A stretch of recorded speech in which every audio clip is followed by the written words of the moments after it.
Hi, my name is Libby, and I crawled out of the swamp today because I care about women and children. Today, August 1st, marks the beginning of National Breastfeeding Month, and I personally do not have kids, but I do have a Master of Public Health degree, and I have worked with children for the majority of my life. I worked with foster children, and I taught preschool, and I was a nanny, and I babysat, and I love kids.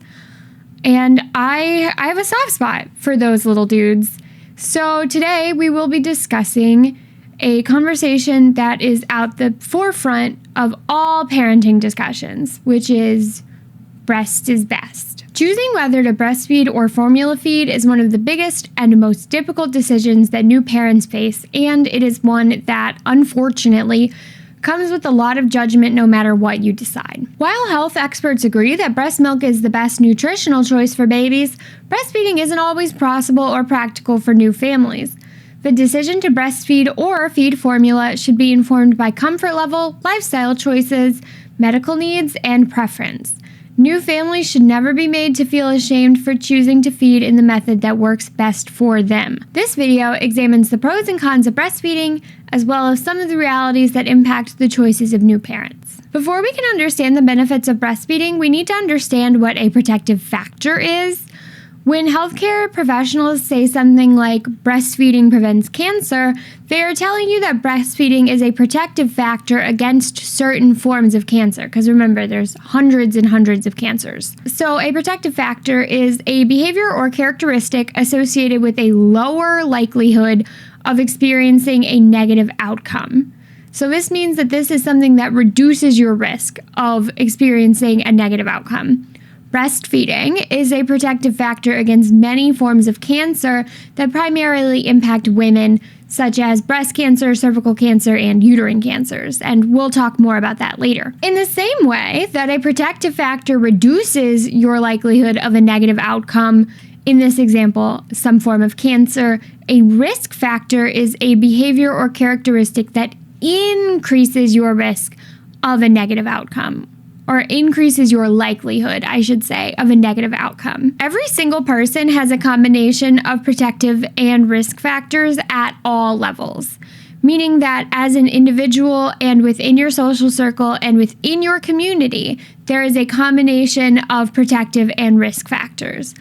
Protective and risk factors are different for everyone. They can stack on top of each other and compound one another. I guess a good example would be if you live in an area where you're breathing in a lot of particulate matter or a lot of pollutants and you smoke, you have these two now compounding risk factors for COPD, let's say, for any sort of lung problem. So you are breathing in now two things that are bad for your lungs. Those two things stack on top of each other.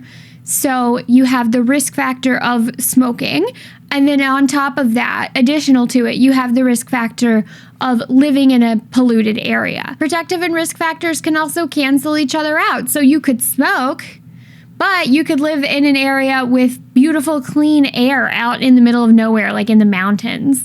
And those could kind of cancel each other out a little bit. It's not a one-to-one thing necessarily. It's more just knowing that this is something that affects your odds.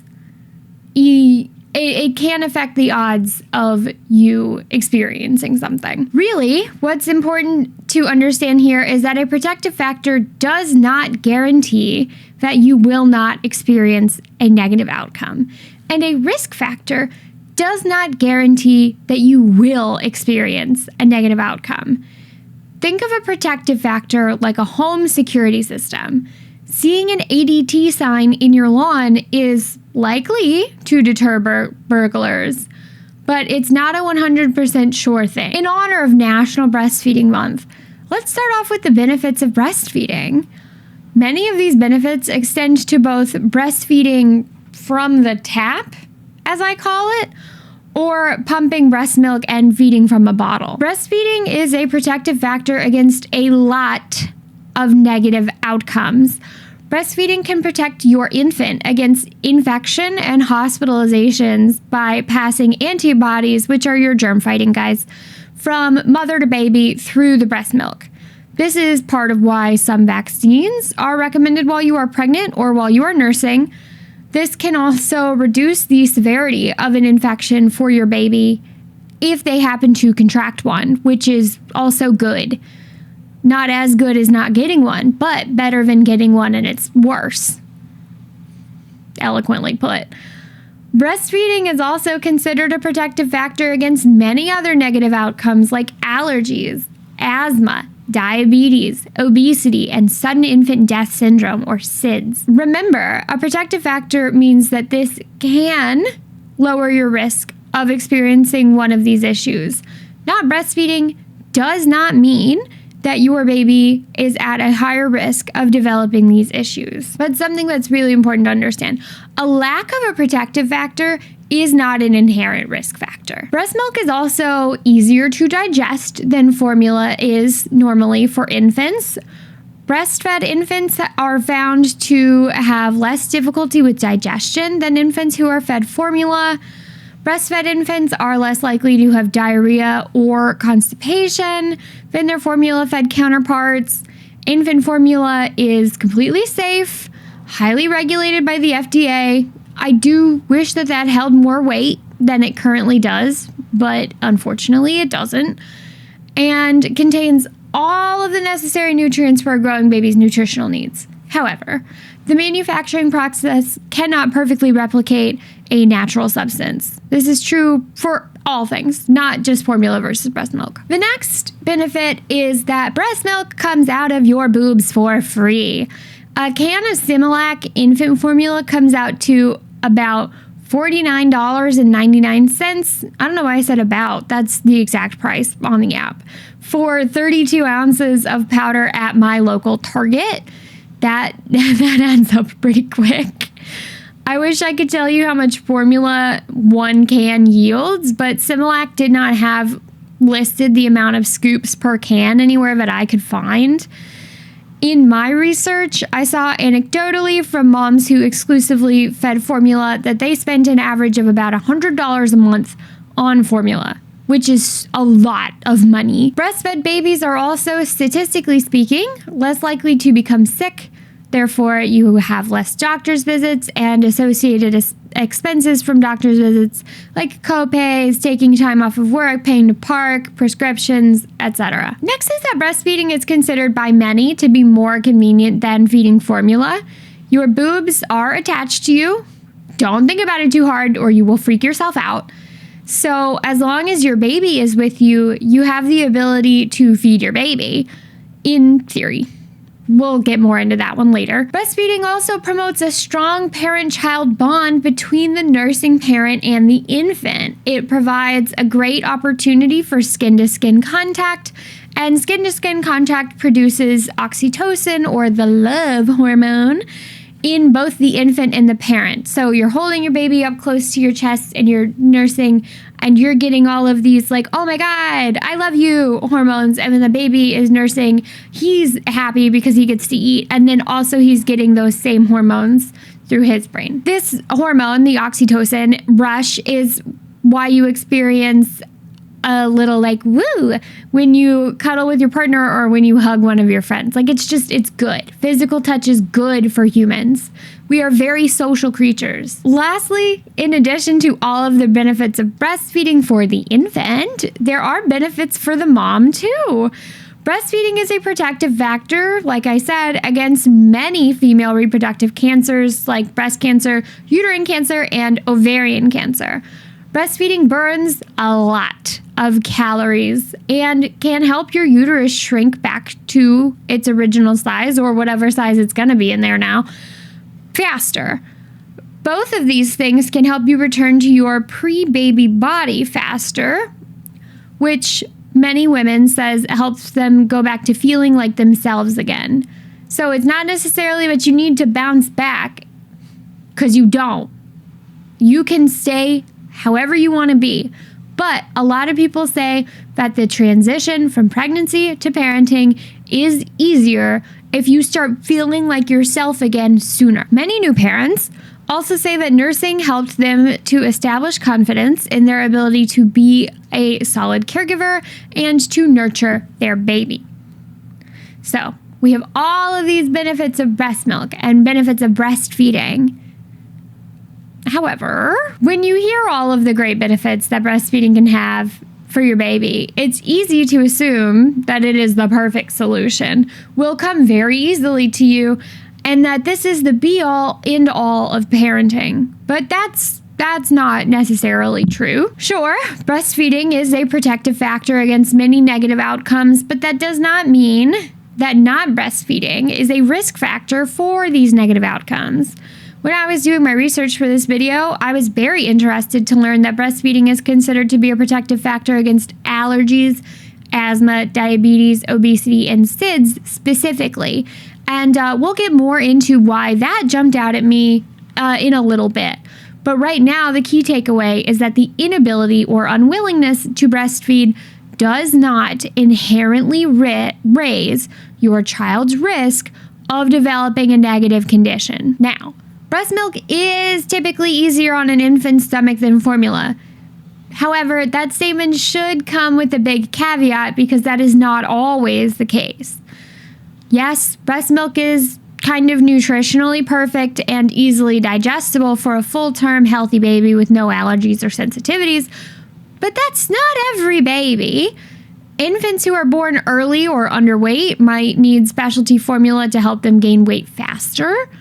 An infant could have an allergy or a sensitivity from birth to a common food, which is passed in the breast milk, which can lead to digestive problems, and it can be difficult to isolate the cause of these issues, though not impossible. And if that's the case, that's another perfectly valid reason to feed formula. You're never gonna catch me say that there's a bad reason to feed formula, by the way, just so we're aware of like where I'm at. Breast milk is free, in theory. It's true that the production of breast milk is free, doesn't cost you anything, and your body will make it just sort of no matter what. People do. I mean, you can experience supply issues, but there are costs associated with breastfeeding nonetheless. A nursing mother needs between 300 to 500 extra calories per day, so you're going to be spending a little bit more on food than you normally would. Making breast milk is hungry work. And while a breast pump is not a necessity strictly speaking, many people consider it a necessity, and it's something that I personally do not intend to go without when I have a child. I will have a breast pump. Absolutely. Breast pumps can be costly and difficult to maintain. Most insurance plans cover them, but not everybody is insured. Breast milk storage is also very specific and has costs associated with it. You got to buy the little bags. Surely there is a less wasteful way to store your breast milk. Although, I'm not really sure. Either way, breast milk storage is very specific, and you do have to pay for the stuff that you're going to store it in, whether it's little bags or some reusable option that I'm just not aware of off the top of my head because I don't have children. The cost of formula is often covered by WIC if you are WIC eligible and if you're a WIC recipient, but the cost of formula is not actually normally covered by an HSA or an FSA, which I was surprised to learn. I assumed that it would be, but I suppose the rationale is that it's food for your baby, and food is not covered by your HSA. I wonder if prescribed specialty formulas are covered by the HSA. Breastfeeding is considered by many to be more convenient than feeding formula, but I have to disagree on that. I think they both have benefits and drawbacks in terms of convenience. Many nursing parents experience supply issues. You cannot keep track of how much breast milk a baby is getting if they're drinking straight from the tap, and that is frustrating, especially if your child is not gaining weight as you expect to eventually. If your child is not gaining weight the way expected, your pediatrician will say, oh, you need to be tracking how much are they taking in. If they are nursing directly from your breast, you have no way of knowing that. And yeah, You can nurse anywhere at any time, but that does not necessarily mean that you want to. I personally am all for whipping out your boob and feeding your baby whenever and wherever your baby needs to eat. But I personally would not want to do that. And I understand why other people also would not want to. People are weird. People are weird about breastfeeding specifically. I was on r/breastfeeding doing research for this video, and the top rule is, quote, please no perverts. So if you're not necessarily keen to breastfeed out in the open, I can't fault you for that. Breastfeeding mothers are also allowed to go places without their baby. I looked into it, I did check. I think that expecting to always be able and available to nurse your baby is setting yourself up for a very frustrating breastfeeding experience. A time will come, inevitably, when you're not available to nurse your baby when he's hungry. You might be out shopping. You might be cleaning the gutters. You might be in your backyard throwing glass plates against your patio.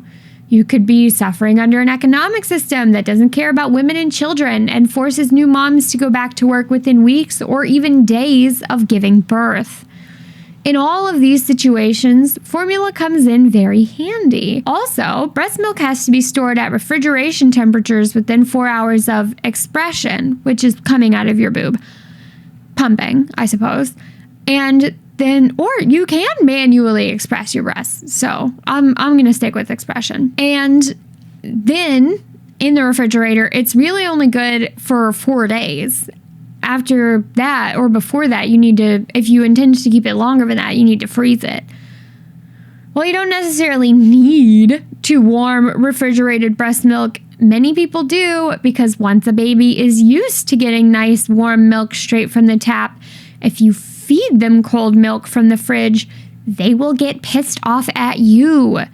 I myself do not have children, but like I said, I was a case manager for foster kids. I was a nanny. I taught preschool. I've dealt with my fair share of breastfed babies who are very mad at me for daring to feed them cold milk. So storage and warming of breast milk, especially when you're out and about, majorly impacts convenience, especially in comparison to formula, which you can have pre-scooped into a bottle or container, combine it with water, mix it, shake it up, and just give it to your baby just like that. For me personally, when I was working with kids, I found feeding formula in public to be much more convenient than feeding breast milk in public, even if it was like more or less the same situation. So, in my personal opinion, neither formula nor breast milk wins the category for convenience because they're both more and less convenient depending on the situation. Next. While it's true that breastfeeding is a great opportunity for bonding between the nursing parent and the infant, that's not the only way to bond with your baby. If it were, babies would straight up not care about their other caregivers, and we all know that that's not true. In fact, feeding your baby in general will help you bond with your baby. A bottle, once you're past, like once you're able to feeding them food, that's all good bonding. They like that stuff. Tummy time will help you bond with your baby. Changing your diaper, not your own diaper. If you do it with your baby in the room, it could help, I guess. But changing your baby's diaper will help you to bond with your baby. All caregiving of your baby helps you to bond with your baby. Breastfeeding is a great opportunity for skin-to-skin contact, but it isn't the only opportunity. You can get skin-to-skin contact by just taking off your shirt while you feed your baby a bottle. Just let them sit right here. Take your shirt off and feed them a bottle. Ooh, skin-to-skin contact. You can get skin-to-skin contact through contact naps. Again, just take off your shirt and let your baby nap on your chest. You can put your baby on your chest to do tummy time if they're little enough while you watch Love Island. You can talk to your baby about how Huda went on the Call Her Daddy podcast. And now, not only are you having skin-to-skin contact with your baby and you're bonding with him, but you're getting him used to the sound of your voice, you're informing him about important cultural context for the world he lives in, and you're helping his verbal development. multitasking. If you are unable to breastfeed your baby, but you are still taking care of your baby and hanging out with your baby, you will have as strong of a bond as anybody else in the world does with their baby. Lastly, breastfeeding is good for mom too. It can be. There are many protective factors and benefits for breastfeeding for the parent, but while breastfeeding is good for mom, the inability to breastfeed should not be bad for mom. In the United States, the breast is best rhetoric has grown from a gentle guideline into a major source of anxiety for many new parents. Many women report that difficulty breastfeeding caused them severe anxiety or feeling like an inability to nurture your child.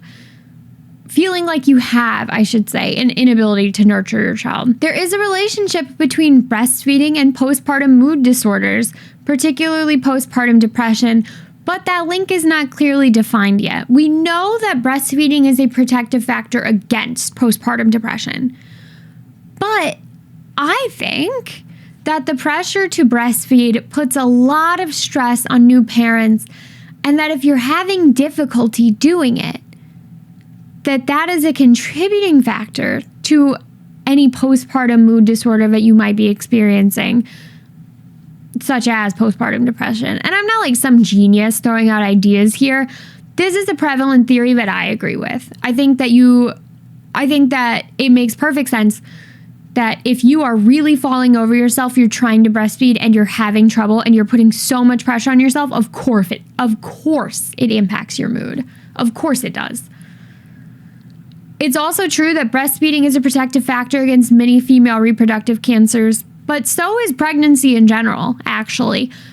Protective factors stack on top of one another, like we talked about. So sure, you're more protected if you were able to breastfeed, but you're already more protected by virtue of having been pregnant at all. And while you might reap the benefits of the protective factors of nursing, remember too, that protective and risk factors can cancel each other out. So while you might reap the benefits of the protective factors of nursing, if you are putting yourself under a lot of stress and pressure to breastfeed, you might not be getting the full effect of that protection, because stress is a major risk factor for many, many negative health outcomes.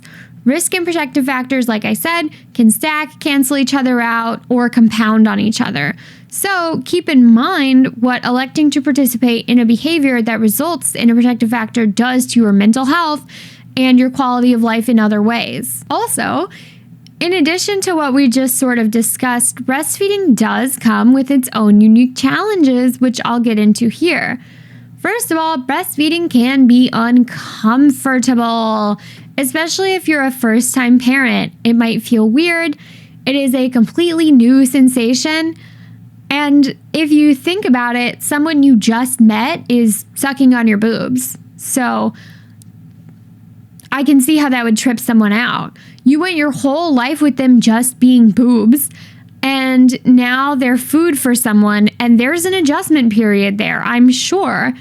If you never do or cannot get past that discomfort, that's okay. Breastfeeding can be painful. In the first week of life or so, week, 10 days or so, there is likely to be pain when your infant latches for the first couple of minutes of each feeding. Mastitis also, from what I'm told, is excruciatingly painful. I've also heard from those with more experience than myself that engorgement is considered to be very painful as well. Your nipples can become cracked and dry. They might even bleed. It is physically demanding work to breastfeed an infant, and you experience physical consequences when you do it. Breastfeeding is also very time intensive, which we'll talk more in depth about here in a minute. But essentially, if you are going to be exclusively breastfeeding, it takes a lot of time. It really does, especially if your baby is getting fed mostly or primarily straight from the breast. During the newborn stage, your baby will need to feed every 2 to 3 hours, which means you will need to be available to feed them that often. And that's a lot. And people tell you to sleep when the baby sleeps, and that makes sense, but you can't shower when the baby showers, and you can't poop when the baby poops.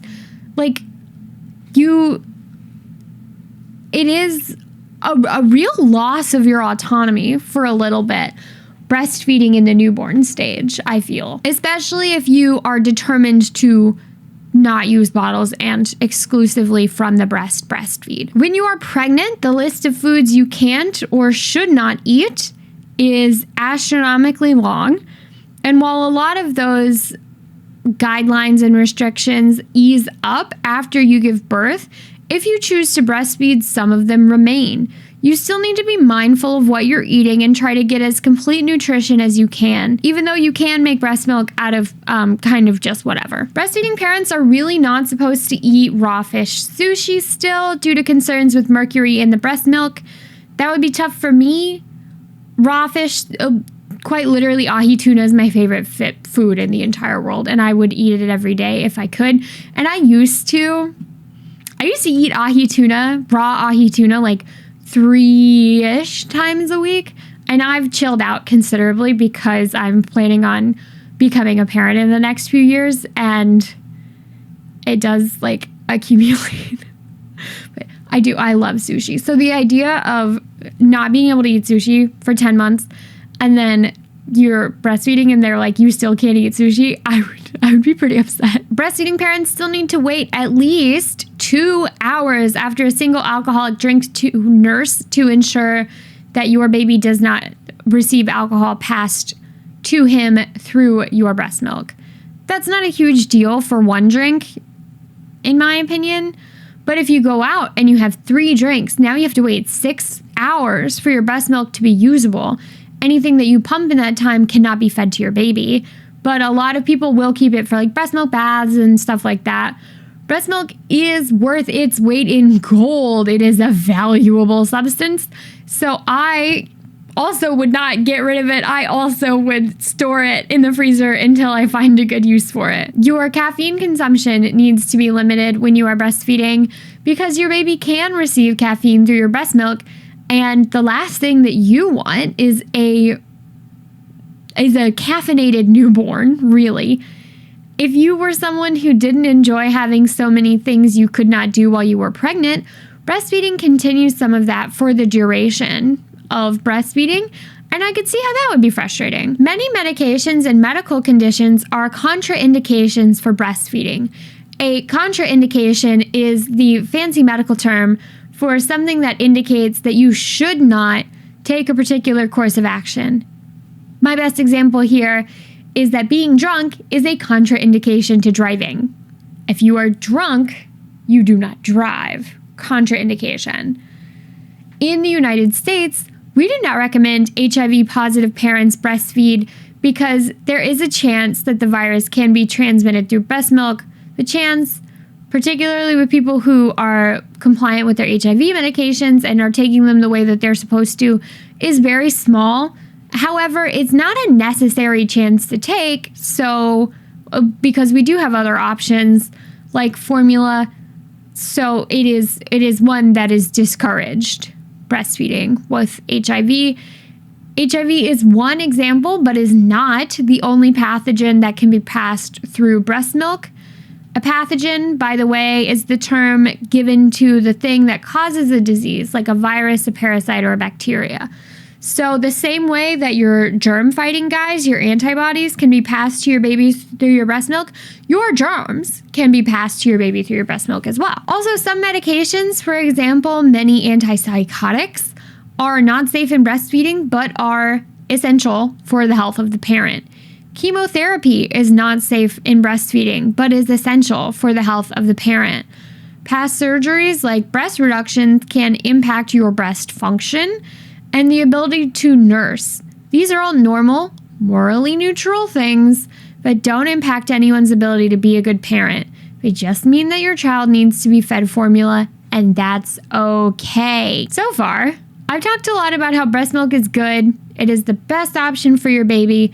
It's nutritionally perfect. It's easier to digest. It will make your baby smarter. It prevents cancer. It prevents diabetes. It's the most valuable substance on this earth. Sure, there are some drawbacks, but parenthood radically changes your life, and the difficulties of breastfeeding are just part of that. So formula must be bad, right? No! No! Formula is amazing. The fact that we have safe, effective formula to feed infants who need it is a miracle. Formula is one of the greatest public health innovations that we have ever created as a species. Without formula, babies would die. I am not anti-formula at all. I am so pro-formula. I am pro-breastfeeding. I am pro-healthy, happy, loved baby. That's me. I like babies. I just want them to all be doing good. Commercially available formula, the stuff you buy at the store, is heavily regulated, manufactured under sterile. You know what? The manufacturer of commercially available formula or the stuff that you can buy at the store is heavily regulated. It's manufactured under sterile conditions, and it contains all of the vitamins and nutrients your baby needs to grow up big and strong. In fact, breastfed babies need some supplements, but formula has those nutrients in there already. Is formula as good for your baby as breast milk? Unfortunately not. Like I said earlier, manufacturing cannot perfectly replicate what is created in nature, but formula is not bad for your baby. There's nothing wrong with it.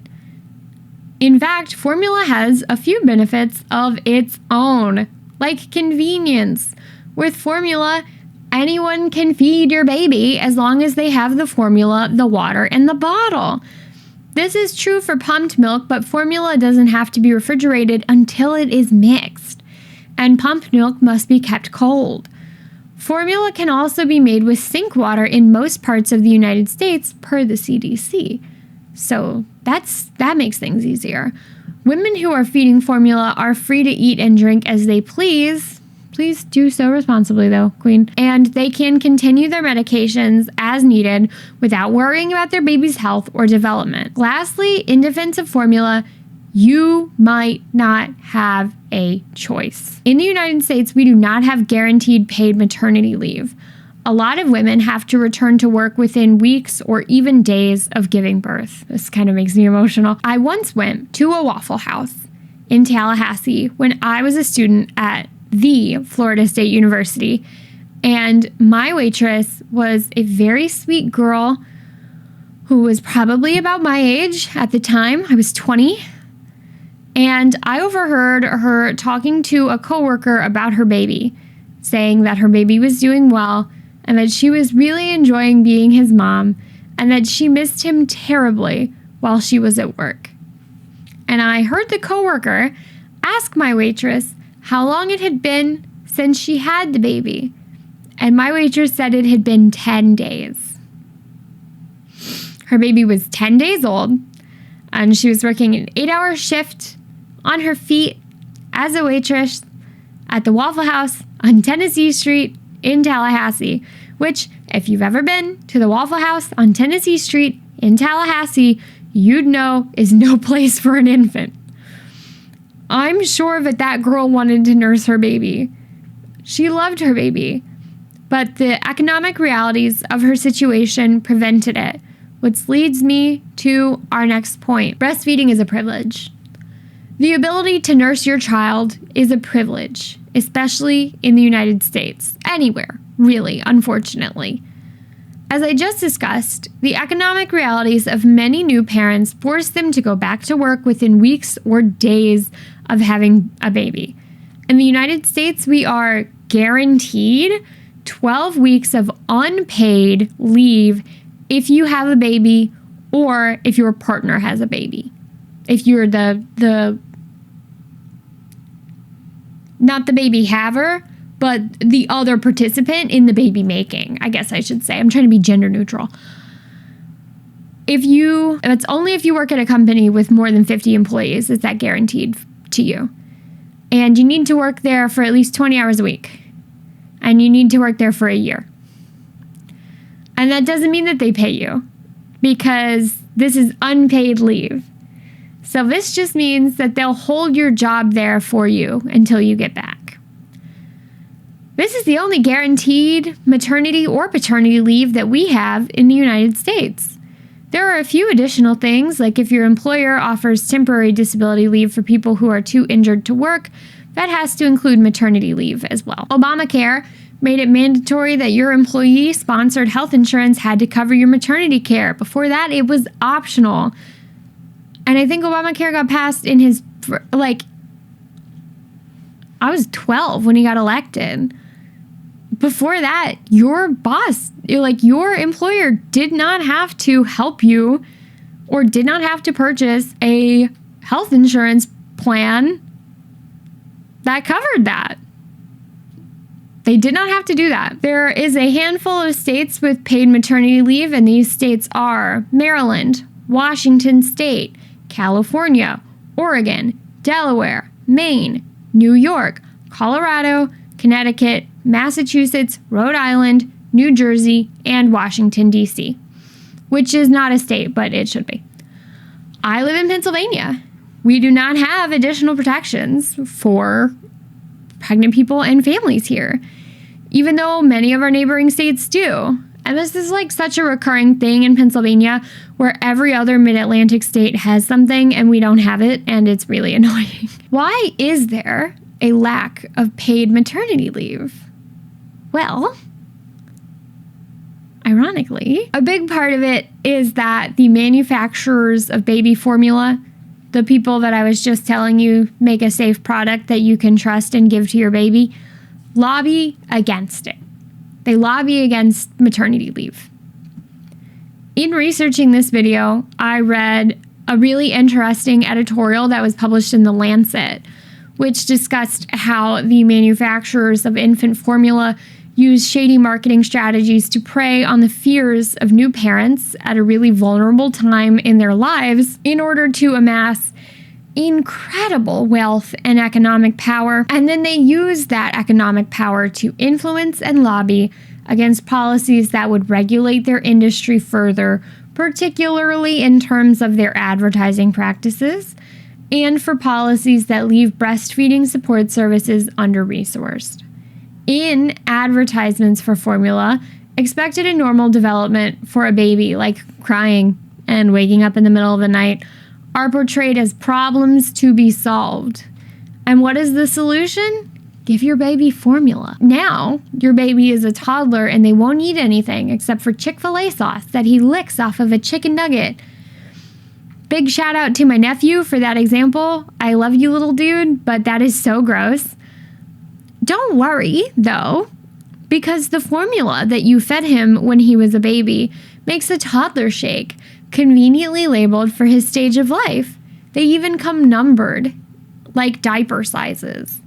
You sit down to watch TV and see a commercial where a fussy baby is soothed by a bottle. Then a picky toddler happily drinks a nutrition shake.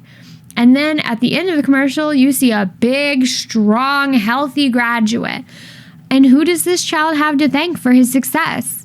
Gerber, or Similac, or Infamil, or whatever company. The message is clear.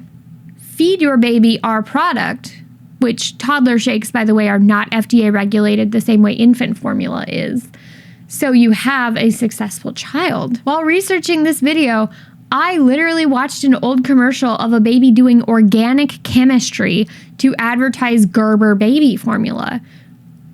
You can feed your baby all the Gerber formula in the world. Your baby can't do Orgo. If I can't do Orgo, your baby can't do Orgo. That's how that one goes. The formula industry rakes in about $55 billion annually, and they do seedy things to keep it that way. In 1981, the World Health Assembly established a set of standards for marketing of formula that included provisions like prohibiting advertising to the public, banning free samples of formula to new moms, and banning promotion of formula within health services, and banning the sponsorship of industry events for healthcare workers by formula companies, as well as some other provisions. These guidelines, from what I can tell, have not been adopted by the United States in any meaningful capacity. In fact, the United States cast the only no vote against the code, with the Reagan administration citing advertising as a First Amendment right. The Reagan administration is also the one that prevented the FTC, Federal Trade Commission, from passing rules against advertising to children. So if you were deceived by the kids' cuisine commercials as a kid, like I was, you have Ronald Reagan to thank for that. They looked so delicious on TV, and then it was just a TV dinner. They were so nasty. Because of the positive relationship between paid maternal leave and breastfeeding, formula manufacturers lobby against it. They lobby against the provision of safe spaces for nursing. They lobby against laws mandating that you have a space to pump while you are at work. And essentially, anything that would make it easier for you to do what is best for your baby. They want you to need formula. So powerful is the manufactured formula industry that they are not only lobbying in American interests, but global ones as well. According to the same article in The Lancet, when Ecuador proposed a resolution at the World Health Assembly, the same thing that I just talked about, but a different meeting of it, because this was in 2016, when Ecuador proposed a resolution at the World Health Assembly to protect and promote breastfeeding, the United States threatened to withhold military aid from Ecuador in order to get them to drop the idea altogether. I read another article in ProPublica that detailed how when health experts in Thailand began trying to legislate advertising for infant and toddler formulas, United States trade officials and formula manufacturers engaged in a political and diplomatic pressure campaign to weaken the Thai government's proposed ban on formula marketing. The United States exerted so much pressure on the Thai government that they backed down.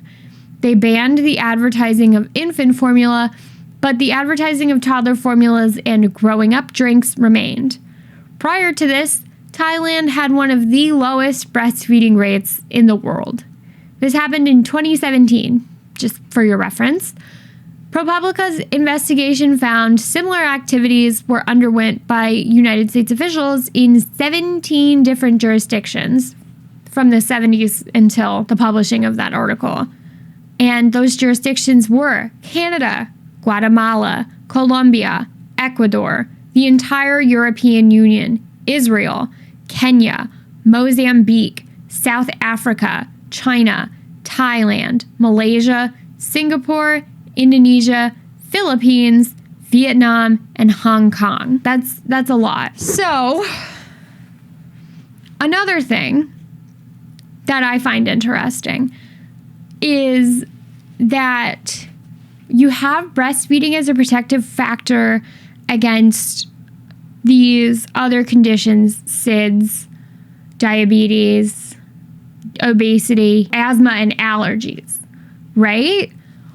But then when you look into it and you look into the fact that a lot of people have to go to work so soon after giving birth that breastfeeding is just not a reliable option, and you look into it, just becomes aware, I guess, that breastfeeding in the United States is an economic privilege. I am curious, because those links are not very well established, those relationships are not very well established between allergies, asthma, diabetes, obesity, and SIDS and breastfeeding. I am curious as to whether or not these are socioeconomic in nature. So if it is a coincidence, basically, that the rates of these conditions are higher in children who were not breastfed because of other factors relating to that family's access to money, I guess I would say, and the money that they have available to them. Because, for example, asthma, we know that children growing up in homes earning less money are more likely to have asthma. So if you have a mom that needs to go back to work within 3 weeks of you being born and you're still a newborn,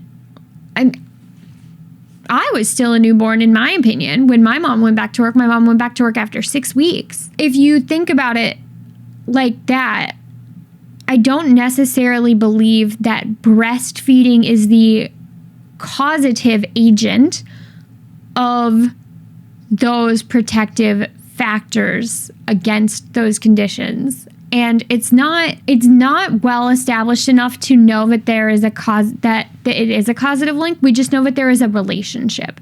So we know that children who are breastfed are less likely to have asthma, but we aren't able to say that breastfeeding is the cause of that. We just know that that's like true. So I am curious, because truly it's fascinating how much, especially in the United States, your access to capital has on your ability to breastfeed and nurse and nurture your child, especially in like the newborn, early infancy stage.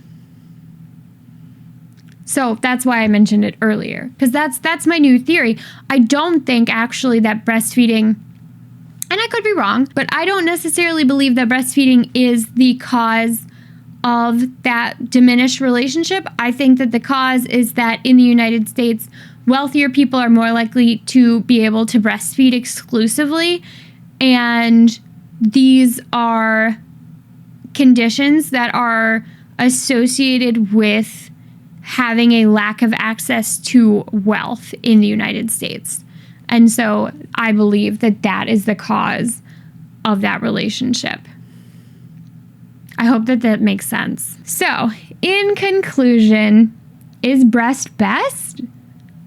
This is a really difficult and nuanced conversation to have, which is why I'm so glad I made it the subject of my first video. I love to make things easy on myself. That's me being sarcastic, by the way. This has been so hard. You aren't a better mom for breastfeeding. You aren't a worse mom for feeding formula. Either way, you're a mom who is doing what you have to do to have a healthy, growing baby, and that makes you a great mom. If you're able to exclusively breastfeed, a lot of privilege and luck comes into that. So does a lot of hard work, absolutely, undeniably. But when you look at the fact that paid maternity leave and length of maternity leave is like the most reliable predictor for breastfeeding duration or even attempting to breastfeed, you can't deny that the ability to do it is a privilege. At least in my opinion, you can't.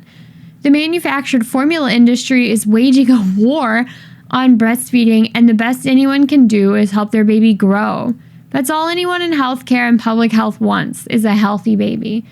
Even the lactation consultant, who is probably on your last damn nerve, just wants you to have a happy, healthy, and fed baby. It is still a wonder that we have formula available for the babies that need it for whatever reason.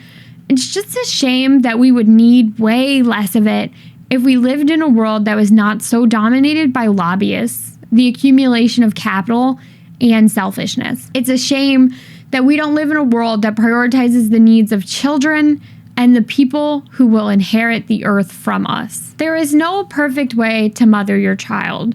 There is no perfect way to parent your child.